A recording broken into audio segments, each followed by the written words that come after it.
Today's topic we are going to learn about bias and variance in machine learning.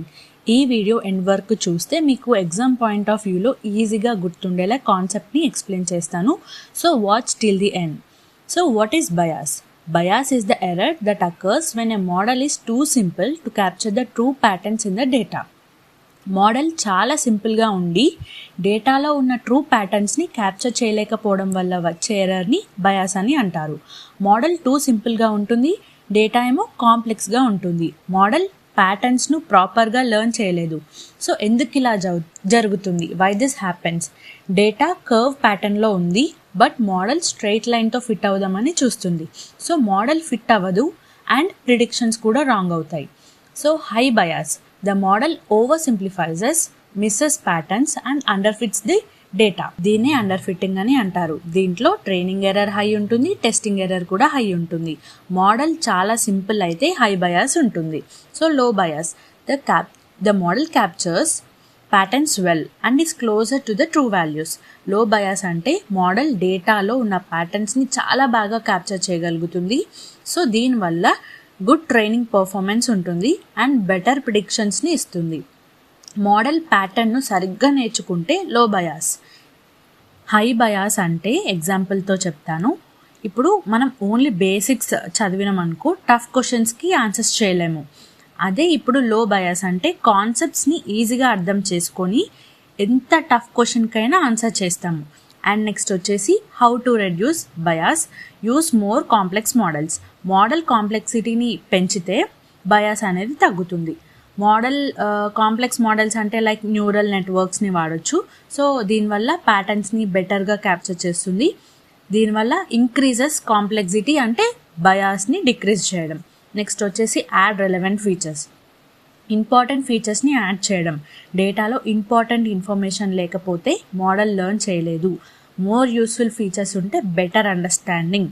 Suppose example house price prediction తీసుకున్నాం. దీంట్లో only size మాత్రమే ఇస్తే high bias ఉంటుంది. Size, location, rooms ఇవన్నీ ఇస్తే లో bias. So ఇక్కడ మనం ఇన్ఫర్మేషన్ అనేది ఎక్కువ ఇస్తున్నాం. సో బెటర్ డేటా ఇస్తే మోడల్ బెటర్గా నేర్చుకుంటుంది. మోర్ రెలవెంట్ ఫీచర్స్ని ఇస్తే లెస్ బయాస్ అనేది ఉంటుంది. Next third, adjust regularization strength. Regularization ఎక్కువైతే మోడల్ టూ సింపుల్ అవుతుంది. స్లైట్లీ రెడ్యూస్ చేస్తే మోడల్ ఫ్లెక్సిబిలిటీ అనేది పెరుగుతుంది. సో హై రెగ్యులరైజేషన్ అంటే హై బయాస్, లో రెగ్యులరైజేషన్ అంటే లెస్ బయాస్. రెగ్యులరైజేషన్ తగ్గిస్తే మోడల్ ఫ్లెక్సిబుల్ అవుతుంది, బయాస్ తగ్గుతుంది. బయాస్ తగ్గించాలంటే మోడల్ను సింపుల్ నుండి స్మార్ట్గా మార్చాలి. Next what is variance? Variance arises when a model becomes too sensitive to training data and it captures noises in the data too. It fails to give prediction on unseen new data. Variance అంటే model training డేటాకి చాలా sensitive అయ్యి డేటాలోని నాయిస్ని కూడా learn చేయడం. Model training data మీద చాలా బాగా perform చేస్తుంది, testing are new data మీద చాలా పూర్గా పర్ఫామ్ చేస్తుంది. దీన్నే ఓవర్ ఫిట్టింగ్ అని అంటారు. High variance, the model is too sensitive to small changes and may overfit. Small change in the data, big change in the model. Model ఎక్కువగా నేర్చుకొని confusion అవుతుంది. Low variance అంటే the model is more stable but might miss some patterns. Model స్టేబుల్గా ఉంటుంది, డేటాలో changes అయినా model స్టేబుల్గా ఉంటుంది, బట్ సమ్ టైమ్స్ ప్యాటర్న్స్ని మిస్ అవుతుంది. స్లైట్లీ బయాస్ ఉండొచ్చు. సో మోడల్ స్టేబుల్ కానీ కొంచెం సింపుల్గా ఉండొచ్చు. హై వేరియన్స్ అంటే ఎగ్జాంపుల్ అన్ని ఆన్సర్స్ని మనం గుర్తు పెట్టుకున్నాం అనుకోండి, క్వశ్చన్ చేంజ్ అయితే మాత్రం కన్ఫ్యూజ్ అవుతాం. అదే లో వేరియన్స్ అంటే కాన్సెప్ట్స్ని మంచిగా అర్థం చేసుకుంటే ఏ కొత్తగా క్వశ్చన్ చేసినా కానీ మనం ఆన్సర్స్ని ఈజీగా రాయగలుగుతాం. సో ఫైనల్గా వేరియన్స్ అంటే మోడల్ ఎక్కువగా నేర్చుకొని నాయిస్ని కూడా క్యాప్చర్ చేస్తే అది overfitting. So how to reduce variance? Some methods to lower the variance are simplifying the model, use a simpler model or prune over deeply decision trees to avoid overfitting. Complex మోడల్ని వాడితే over fitting అనేది ఉంటుంది, అంటే high variance. అదే simple మోడల్ని వాడితే stable ప్రిడిక్షన్స్ని ఇస్తుంది. మోడల్ కాంప్లెక్సిటీ తగ్గిస్తే వేరియన్స్ తగ్గుతుంది. Next increasing training data, collect more data to stabilize learning and make the model generalize better. More data collect చేయడం వల్ల మనం వేరియన్స్ అనేది తగ్గించవచ్చు. Next less data, model noise నేర్చుకుంటుంది. మోర్ డేటా అయితే రియల్ ప్యాటర్న్ని నేర్చుకుంటుంది. So more data is equals to better generalization. Data ఎక్కువైతే మోడల్ స్టేబుల్ అవుతుంది, వేరియన్స్ తగ్గుతుంది.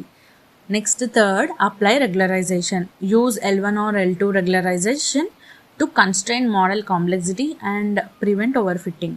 రెగ్యులరైజేషన్ యూస్ చేయడం వల్ల L1 or L2 మోడల్ కాంప్లెక్సిటీని కంట్రోల్ చేస్తుంది, ఓవర్ ఫిట్టింగ్ని తగ్గిస్తుంది, కంట్రోల్ మోడల్ని ఇస్తుంది. రెగ్యులరైజేషన్ యూస్ చేస్తే ఓవర్ ఫిట్టింగ్ అనేది తగ్గి వేరియన్స్ అనేది తగ్గుతుంది. Next fourth, use ensemble models. Implement techniques like bagging or random forest to combine multiple models and balance bias variance trade-offs. Multiple మోడల్స్ని కంబైన్ చేయడం.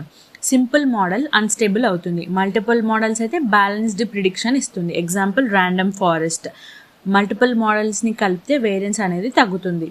సో నెక్స్ట్ వచ్చేసి మనం bias and variance trade off గురించి నేర్చుకుందాం. Bias variance trade off is finding the right balance between a simple model and a complex model to achieve the lowest error. It means you cannot minimize both bias and variance at the same time. If you reduce the bias, variance may increase. If you reduce the variance, bias may increase. So we need a balance point.